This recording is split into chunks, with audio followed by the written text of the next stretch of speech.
Hello, everybody. Welcome back to the NW Sportscast. And today I'm just going to touch on college basketball. Saturdays are always big days in college basketball, and today is no exception. Tons of games and tons of upsets. You saw a couple of reactions, and then I had to go, and there's many more that I have to talk about here. There's quite a bit of NBA-related games. There is a Blazers game as well. But NCAA is heating up. This feels like NCAA basketball finally. Yes, COVID's affected a couple teams' season. We got March Madness coming back. This just feels like college basketball, and with all these upsets, it just really is. It's a great scene. And as you saw, my Oklahoma at Alabama reaction. Number 24 Oklahoma knocks off number 9 Alabama, led by Devon Harmon with 18 points. And then for Alabama, Alex Reese, their big man, with 15, hit a couple threes, but it was a down the stretch game. And OU pulled it out towards the end there. I got a full reaction to that game. Or not full reaction. I got a last quarter reaction to that game. If you want full analysis on this. And then Tech at LSU. I also got a reaction to this. LSU was up 71-70. Okay, so let's number 10 Texas Tech versus number unranked LSU, who is still a good basketball team. They're now 7-3 in SEC play. They controlled this game, and they were up by 5 with a minute left. And then they're up 71-70 with the ball after a big three by Matt McClung. 2 back-to-back threes by Matt McClung, right? To get it to 10-1. They inbound the ball. McClung steals it, scores, or McClung steals it, passes it to Terrence Shannon, who then makes the layup, and it flips from Tech's fouling to get them free throws to now Tech is getting fouled. LSU's down by 1. They foul, make the free throws. 74-71. LSU's last shot attempt was not a good one. It was an air ball, I think. And then they lose the game. They foul again, 76-71. Terrence Shannon for Tech had a great game. So did Matt McClung, their star point guard. Already had buzzer beater this year. He had 22. And then Kevin McCullough with 10. And then for LSU, Javonte Smart, the lethal shooter, huge game. And actually, I remember who missed the last shot. It was Cam Thomas. He missed a pretty good look from the corner, 25 points. He shot the ball pretty well. He had a really good game. He missed it at the very end. Trenton Watford fouled out, their big man. And Darius Yates with 11 as well. And then there's this game, a double overtime, high-scoring game. Missouri, number 12, pulls it out over TCU, 102-98. This was a really, really interesting game. I didn't watch much of this game. TCU falls lower in the Big 12 standings. They're one of the worst Big 12 teams. They're 5-2. But the fact that they're in a game with this really good Missouri team in the SEC, who's now 4-3. They were 4-2, fighting with Alabama. I guess not fighting with Alabama. They've played much less games, but they are in contention for a top 3 seed in this ACC tournament. They fall down to 5th now, number 12 ranked. I think they're pretty overrated. Number 12. It doesn't seem like a very good spot for a team that's 4-3 in conference play. They'll probably get moved after barely beating Missouri, or after barely beating TCU. And then there's this game, Florida at West Virginia.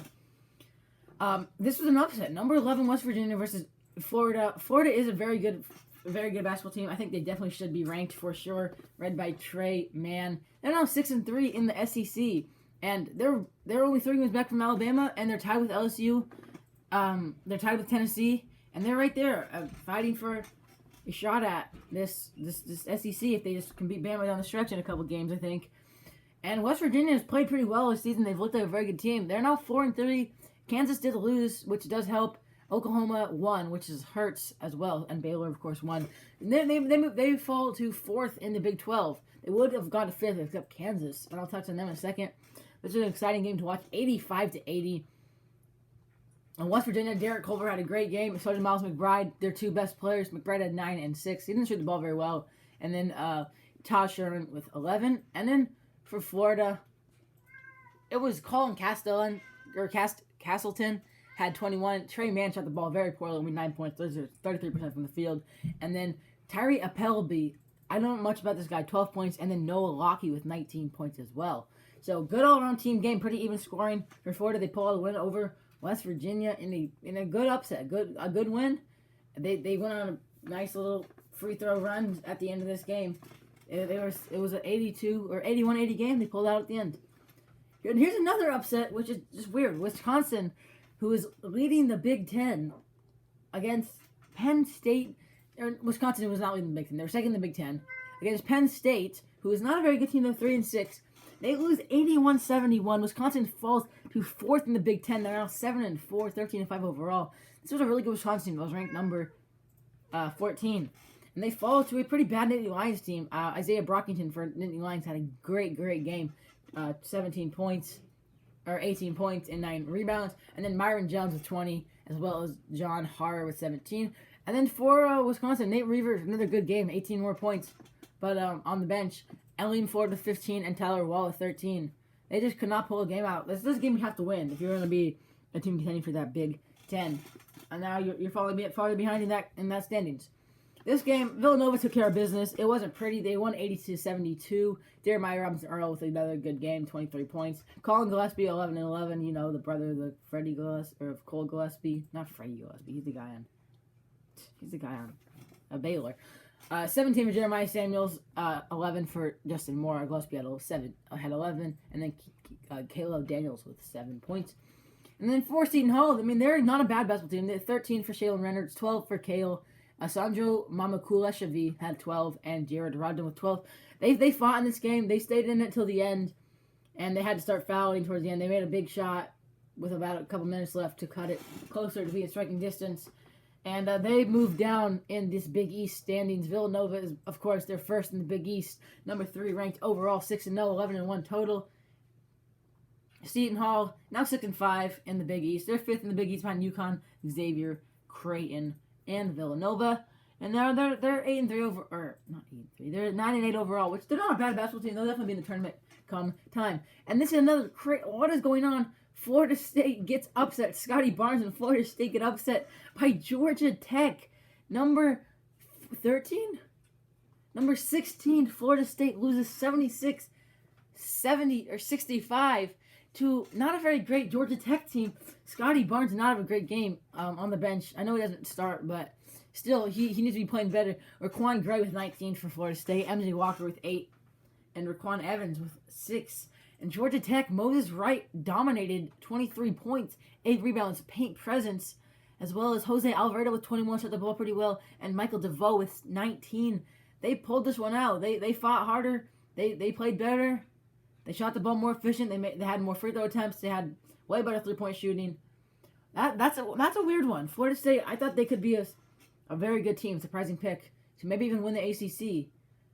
They were 6-1. Now they're 6-2 behind Virginia and Virginia Tech, but Virginia did end up losing. So I think they're tied with, or they're still a half game back.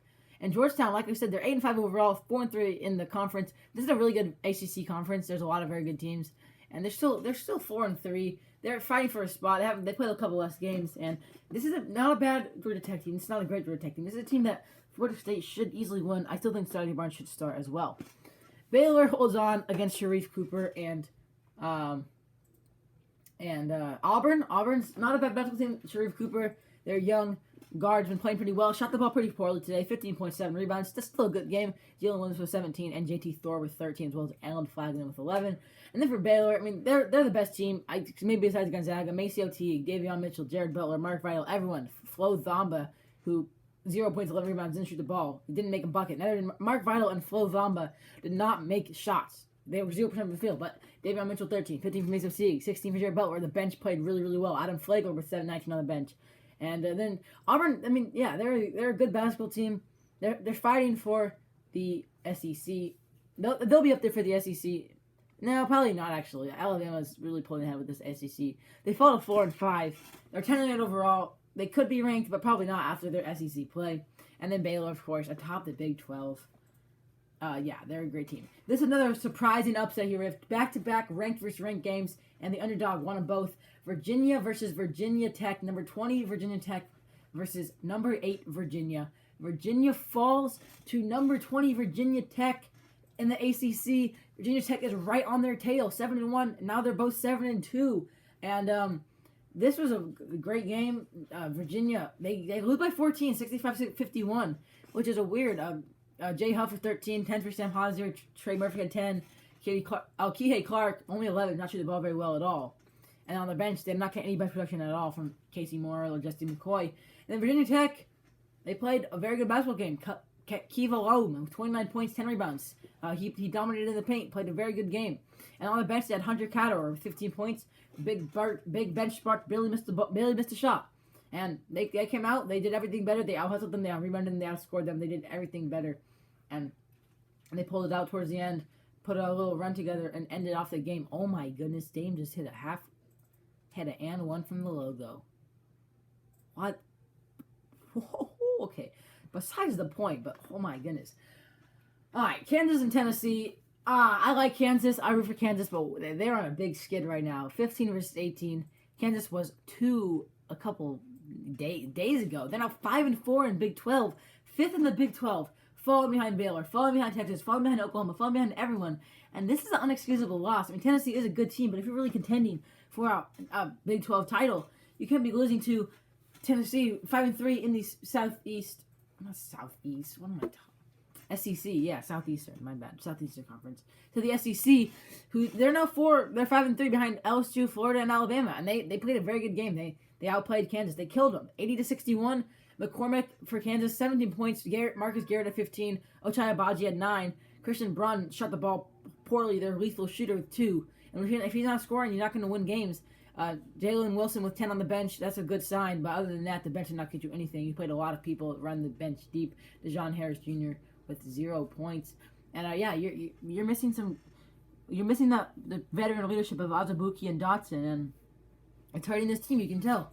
Yes, Pons for Tennessee at 17, Jaden Springer with 13, their best player, and John Fulkerson with 11. And then you got some bench production from Victor Bailey Jr. as well. That's a really good win for Tennessee. You keep showing us that you're a really good college basketball team. 18, you'll be moving up probably this week after beating number 15. Kansas will keep dropping. Imagine that there's a time where Duke, Kansas, and Kentucky are all not ranked. That would be really, really crazy if that ends up happening. And I think there's a shot if Kansas keeps struggling on this skid here. Oh, my hair's messed up. If Kansas continues on with the skid. And then finally, actually, there's a couple more to talk about. UCLA versus Oregon State, the only ranked Pac-12 team, I think. Or no. One of the few ranked Pac-12 teams. They hang on against Oregon State in the Pac-12 matchup. Of course, the Huskies suck in the Pac-12. We are almost dead last. I think we might be ahead of Washington State. No, we're ahead of Cal, and we're tied with Washington State at 2-7 in the play. Yeah, maybe we can make a run, but UCLA is the best team in the Pac-12. Oregon's skidded. Not skidded, but Oregon's played a lot less games. And USC is right there as well as Stanford. But they're still the top of the Pac-12. And Oregon State Beavers, not a great basketball team. They're 4-4 in Pac-12, play 86 overall. They had a pretty good game from Ethan Thompson with 14, and then Cody Riley for UCLA gave him 16. There is a couple more games that are on, and I didn't want to wait to make this video because I have to go somewhere pretty shortly. Purdue at Minnesota. Numbers 1 of Minnesota is down 10 with 6.5 minutes left in this game. This could be another upset. Purdue in the Big Ten and Minnesota in the Big Ten. Purdue Boilermakers are winning. They are 6-4. Minnesota's 4-5. This is something that Minnesota has to have, or they're going to fall. They're be unranked after this game. They're only ranked because they're non-conference play. Conference play, but pretty bad. And Boilermakers are right there for this Big Ten. If they win 7-4, they're tied with Illinois, basically tied with Ohio State. This is a very good conference to watch. Big Ten is an elite conference in college basketball. And then Gonzaga's blowing out Pepperdine. Gonzaga is such a good team. You can't stop them. They have Kispert, who's a great, phenomenal senior. You have Jalen Suggs, who even this game has 2 points, shooting the ball pretty bad. He hasn't shot the ball very much, though. Joel Ayayi, you have Anton Watson, Drew Timme. You just have everyone. Everything clicks with this team. This team is my pick to win it all once it comes March Madness time, as of now. And then Pepperdine, Cedric Altman with 11 points.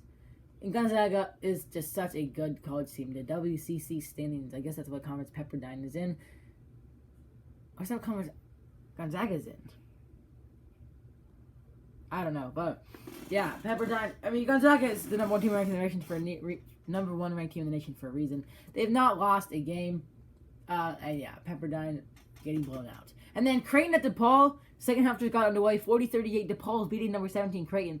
Now this could be another upset. Honestly, this could be 3-6.